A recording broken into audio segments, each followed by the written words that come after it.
একটা নিউজ দেখলাম, দলীয় প্রতীকে ঢাকা সিটি কর্পোরেশনের নির্বাচন লড়বে হিরো আলম। এটা কি সত্যি নাকি? অনেকে দল থেকে বলতেছে নির্বাচন করার জন্য, বুঝছেন? যে এখন থেকে সবাই লোকজন থেকে দেখি কথাবার্তা চলতেছে।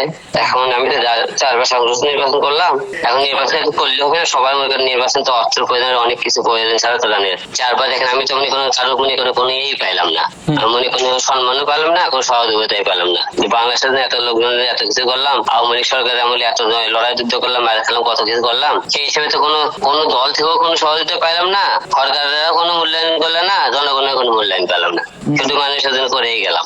এখন বলতেছে আমি দেখি সবকিছু পরিস্থিতি দেখে তো সবকিছু ভালো লাগে যে করবো, না হলে করবো না, বুঝতে পারছেন? মেয়র পদে দেখা দেখেন কথা চলতেছে আজকে। আচ্ছা, নিউজ প্রকাশ যেটা হলো তাতে মনে হলো যে আপনি কনফার্ম করতেছেন। কনফার্ম করতেছি, কনফার্মের মধ্যেই আর কি। এখন আবার শোনেন, এর আগে তো বগুড়াতে হবে কনফার্ম করলাম, নির্বাচন করলাম না, নির্বাচন প্রার্থী জমা দিলাম, সেটা হাইকোর্টের রায় বাতিল করলো, নির্বাচন কমিশন হাইকোর্ট থেকে রায় নিয়ে আসলাম, কিন্তু নির্বাচন করিনি। আমি রায় পাইছিলাম, এবার কিন্তু নির্বাচন করিনি। আমাদের বাতিল করার পরে কিন্তু আমি হাইকোর্টের রায় পাইছিলাম, নিয়ে আসার পরে আমি নির্বাচন করিনি। তো এইরকমই তো নির্বাচন, তো আপনি জানেন নির্বাচন এমন একটা জিনিস, নির্বাচনের শেষ দিন পর্যন্ত ওয়েট করতে হয় দিন আমি নির্বাচন করবে কি করবে না ব্যক্তিটা ভোটের দাঁড়ানোর পরে, কিন্তু ঠিক না? এখন পরিস্থিতি দেখা হোক সামনে, এখন পরিস্থিতির উপর নির্ভর করবে।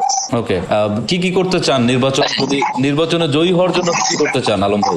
জয়ী হওয়ার জন্য ভাই মানুষের তো জয়ী এমন একটা জিনিস, যে তখন সরকার এখন মনে করেন গঠন হয়ে গেছে, সেই হিসেবে মনে করেন সুস্থ নির্বাচন হয়, তাহলে তো জনগণের কাছে যাইতে হবে, জনগণের ভালোবাসা নিয়ে ভোট করতে হবে। আমার তো মনে করেন ওই টাকারও গরম নাই, মামা খালুরও গরম নাই, আমি নিজে মনে করি মানুষের ভালোবাসা আর আমার এক সাহস, এই নিয়ে চলাফেরা করি আমি। এইটাই আমার মূলত মানুষের ভালোবাসা নিয়ে সামনে এগিয়ে যেতেছে।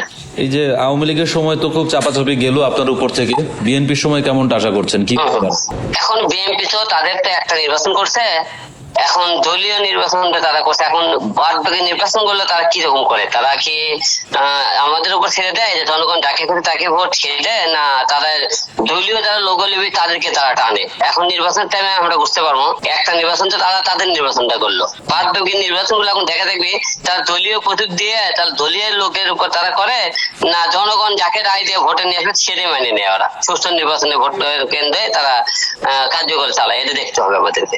ওকে, নির্বাচন নিয়ে এমনিতে ভাবনা কেমন আপনার? মানে কি মনে হচ্ছে আপনার, কি হতে পারে আসলে ভাবনা?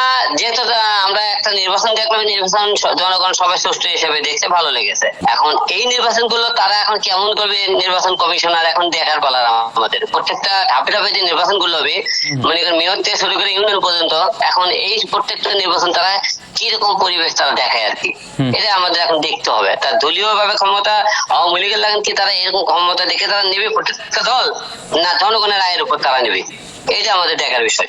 কি প্রস্তুতি নেওয়া হচ্ছে আপনার থেকে? প্রস্তুতি এখন মনে করেন সবার সাথে কথাবার্তা চলতেছে, কথাবার্তা বলতেছে, এই আর বাইরে আর কিছু নেই এখন। ওকে, ঠিক আছে। এমনিতে আমি শুনলাম যে বেশ কয়েকটা দলের সঙ্গেও নাকি আপনার আলোচনা হয়েছে।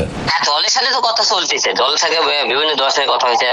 হ্যাঁ, আমি তো আগে আম জনতা দলের থেকে নির্বাচনের ইয়ে করছি, সেই দল থেকেও আছি, আরো অন্যান্য দল আছে। দেখি এখন নির্বাচন করলে কোন দল থেকে করবো, বুঝছেন? দলীয় স্বতন্ত্র কর্ম না, কোন দল থেকে, কারণ স্বতন্ত্র প্রার্থী নির্বাচনে অনেক ভেজাল, 1% ভোটারে একটা ভেজাল করে প্রত্যেকটা বাড়ি বাতিল করে।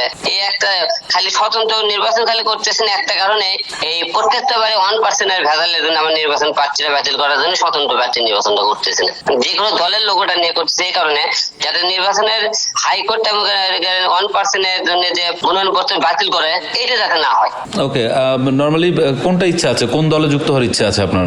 এখন তো এইটাও বলা যাবে না, এখন যেহেতু নির্বাচন কথা চলতেছে দুই সাইডে, এখন কোনটা থেকে করা যায় দেখা যাচ্ছে না। এর আগে তো যেহেতু আমজনতার দলে আমজনতা থেকে করেছি, আমজনতা থেকেও করতে পারি, এখন দেখি অন্য দল তো আছে, ওখান থেকে দেখা যাচ্ছে। বের হয়ে আসছেন কি আমজনতার দল থেকে?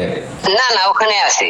আচ্ছা, কিন্তু অন্য দল যদি আপনাকে সুযোগ দেয় তাহলে সেই ক্ষেত্রে আপনি অন্য দলের হয়ে নির্বাচন করবেন, এই তো? অন্য দল থেকে, হ্যাঁ, নিশ্চয় করতে পারি। কেন আমজনতার দল কেন ছেড়ে দিবেন? না, ছেড়ে দেওয়ার কথা তো বলিনি।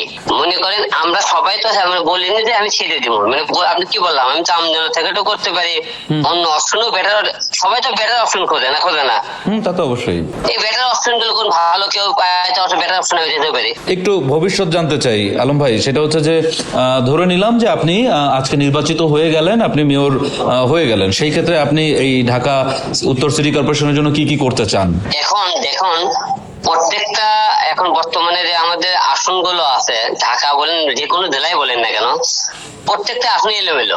17 বছরে যারা মনে করেন আওয়ামী লীগ আমলে যারা নির্বাচন করেছে, সবকটা কিন্তু তার নিজেরা লুটে পুটে দেশের মনে করেন কমই কাজ কাম করেছে। প্রত্যেকটা দলের মানে এখন একটা দল যখন থেকে আরেক দলে চলে যাবে, সেই কিন্তু আসনগুলোর অবস্থা খুব একটা ভালো থাকে না। কোন আসন তাহলে বোনের মতো কাজ করে, কোন আসন তাহলে লুটে পুটে খাইছে। এখন আসনগুলোর মধ্যে ঢুকে দেখতে হবে কোন কোন সমস্যাগুলো সবগুলো আগে জরুরি করার দরকার, সেগুলো কাজগুলো আগে করতে হবে। ঠিক আছে আলম ভাই, থ্যাংক ইউ সো মাচ।